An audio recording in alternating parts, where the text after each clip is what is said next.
राधिका बरसाने वारी कीजिए।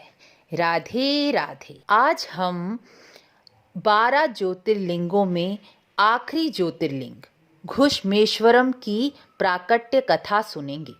शिव पुराण के अनुसार घुश्मेश्वरम ज्योतिर्लिंग हैदराबाद राज्य के दौलताबाद स्टेशन से 12 मील दूर बेरुल गांव में स्थित है। इस स्थान को शिवालय भी कहा जाता है। शिव पुराण के अनुसार घुश्मेश्वरम ज्योतिर्लिंग घुश्मा की शिव भक्ति से प्रकट हुआ था। सूत जी इस ज्योतिर्लिंग की प्राकट्य कथा इस प्रकार कहते हैं। दक्षिण दिशा में देवगिरी पर्वत पर सुधर्मा नाम के ब्रह्मवेता ब्राह्मण रहते थे। वह अत्यंत धार्मिक और शास्त्रों के ज्ञाता श्रेष्ठ शिव भक्त थे। संतों और अतिथियों की सदा सेवा करते थे। उनकी पत्नी सुदेहा भी धार्मिक और शिव भक्त थी और भगवान शिव का पूजन अर्चन करती थी। वह दान हवन नित्य प्रति करते थे। इतना सुख और वैभव होने के बाद भी उनके घर में कोई संतान नहीं थी। सुधर्मा तत्ववेता थे, इसलिए वह इस बात से दुखी नहीं होते थे। लेकिन उनकी पत्नी सुदेहा पुत्र न होने से दुखी ही रहती थी। आसपास के लोग उन्हें ताना मारते तो वह अपने पति से कहती। पति ज्ञान उपदेश देकर उन्हें समझाते, लेकिन उनका मन नहीं मानता और वह पति से पुत्र के लिए बार बार प्रार्थना करती। बार बार कहने पर भी पति ने पुत्र प्राप्ति के लिए कुछ उपाय भी किए, लेकिन सफलता नहीं मिली। यह देखकर सुदेहा ने अपनी छोटी बहन घुश्मा से पति का विवाह करा दिया। पति ने विवाह से पहले सुदेहा को बहुत समझाया कि तुम अभी तो अपनी बहन से प्रेम करती हो, लेकिन विवाह के बाद जब उसके पुत्र होगा तो उससे ईर्ष्या करने लगोगी। लेकिन सुदेहा ने पति को वचन दे दिया कि मैं कभी अपनी छोटी बहन से ईर्ष्या नहीं करूंगी और पति का विवाह घुश्मा से करा दिया। घुश्मा विवाह करके अपनी बड़ी बहन सुदेहा की सेवा में रहने लगी। वह रोज अपनी बहन सुदेहा की आज्ञा से 101 पार्थिव लिंग बनाकर पूजन करती। सूर्यास्त से पहले उसे निकट के तालाब में विसर्जन कर देती। समय आने पर वह गर्भवती हुई और उसने सुंदर पुत्र को जन्म दिया। पुत्र सद्गुणों से संपन्न था तो घुश्मा का मान बढ़ा। तब सुदेहा के मन में घुश्मा के प्रति ईर्ष्या होने लगी। समय आने पर पुत्र का विवाह हो गया। पुत्र वधू घर में आ गई। सुदेहा और जलने लगी। एक समय ईर्ष्या के कारण सुदेहा ने रात्रि में घुश्मा के पुत्र को छुरे से काट डाला और उसके अंगों के टुकड़े करके पास के तालाब में, जहां घुश्मा पार्थिव लिंग विसर्जित करती थी, वहां डाल दिए और वापस अपने बिस्तर पर सो गई। प्रातःकाल घुश्मा और उसके पति ब्राह्मण शिव पूजन में लग गए। घुश्मा प्रतिदिन की भांति 101 पार्थिव लिंग बनाकर पूजन अर्चन करने लगी। तब उसकी पुत्रवधू ने पति की शैया को खून से लथपथ देखा और कुछ मांस के टुकड़े भी वहां देखे तो उसने अपनी सास घुश्मा से कहा कि मेरे पति, आपकी बेटी की शैया खून से भरी है। मेरे पति कहाँ गए, क्या हुआ कहकर वह रोने लगी। सुदेहा भी बाहरी दिखावा कर हाय हाय कर रोने लगी। तब घुश्मा ने उसकी बात ना सुनकर पार्थिव शिवलिंग के पूजन में ही अपने मन को एकाग्र करते हुए शिव मंत्रों का जाप किया।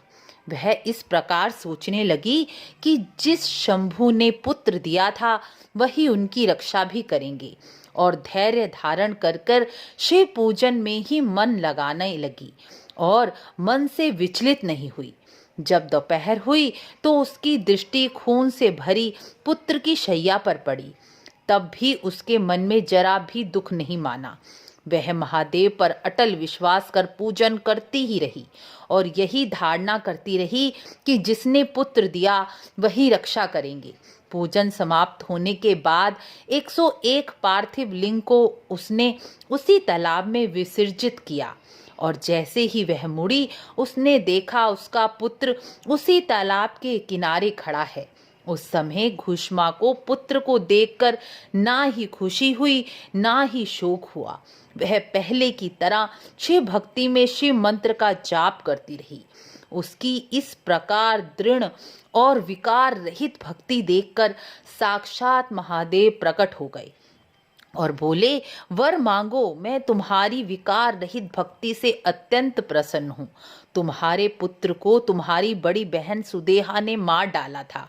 इसके पाप कर्म के कारण मैं इसे तत्काल मृत्यु दूंगा।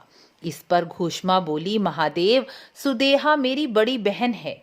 आपके दर्शन से सभी पाप नष्ट हो जाते हैं, इसलिए इस समय आपके दर्शन से मेरी बहन के पाप भी नष्ट हो गए हैं। जो मनुष्य दुख देने वालों पर भी उपकार करता है, वह मनुष्य का दर्शन भी पाप का नाश कर देने वाला होता है। यह भगवत वाक्य मैंने संतों से सुने हैं। इसलिए महादेव, मुझे तो बुरा करने वालों का भी भला ही करना है।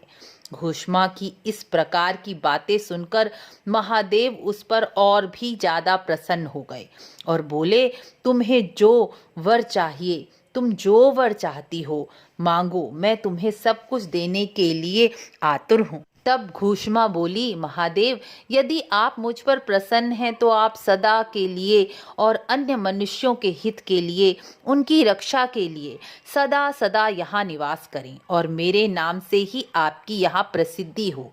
तब महादेव प्रसन्न होकर बोले, मैं तुम्हारे ही नाम से अर्थात घुष्मेश्वर महादेव से यहाँ प्रसिद्ध होऊंगा और यहाँ इसी नाम से कहलाऊंगा। यहाँ सदा के लिए निवास करूंगा, सबके लिए सुखदायक और मनोवांछित फल की प्राप्ति कराऊंगा। यह सरोवर शिवलिंगों का आलय हो जाएगा, इसलिए यह सरोवर का नाम शिवालय होगा।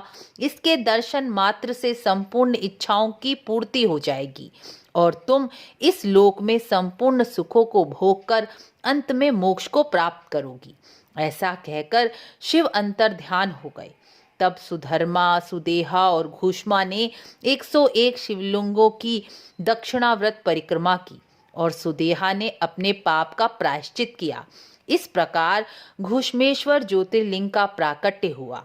जो मनुष्य स्थिर मन से भगवान शिव पर भरोसा रखकर शिव भक्ति करता है, वह अपने जीवन में सब कुछ प्राप्त कर लेता है। मैंने आपको शिव पुराण के अनुसार 12 ज्योतिर्लिंगों की प्राकट्य कथा सुनाई। यह कथाएं शिव पुराण में वर्णित हैं। आप खुद भी जाकर पढ़ सकते हैं। इसकी महिमा शिव पुराण के अनुसार ही है, जो स्वयं मैंने पढ़ी है। जो मनुष्य सच्चे मन से इन 12 ज्योतिर्लिंगों की कथा सुनता है, वह अपने पापों से मुक्त होकर संसार के भोग और अंत में मोक्ष को प्राप्त कर लेता है। 12 ज्योतिर्लिंगों की कथा सुनने से ही मन में शिव भक्ति का प्राकट्य हो जाता है और सभी मनोरथों की प्राप्ति होती है। ऐसा शिव पुराण में कहा गया है। आपको 12 ज्योतिर्लिंगों की प्राकट्य कथा अच्छी लगी हो तो वीडियो को लाइक, शेयर, सब्सक्राइब अवश्य करें। राधे राधे।